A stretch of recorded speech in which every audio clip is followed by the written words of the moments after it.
It's a good question, really. I mean, Alessandro and I were up here yesterday debating the merits of, 4K or not 4K, and I think that sometimes UHD is used interchangeably with 4K, but there's a lot of good reasons that 4K winds up being not only technically more difficult / impossible to do a show of this size, but also that there are some real reasons why sports in general looks better in 1080p versus being shot natively in 4K.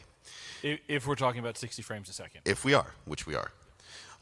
So until the pixel offset is what they call that. Pixel offset, correct. Which is why the Japanese want to do 8K at 120 frames per second. That's correct. That the more frames you get, the more times the refresh happens, so that if you're panning from left to right, that the pixels will not blur quite as much. So it's 60 frames, 4K, you will get more motion blur. In action scenes, you can see this in hockey right now, which has been done in 4K. And hence, we still must remember that while it's all well and good that we are doing this in UHD, that very few people will be seeing it that way.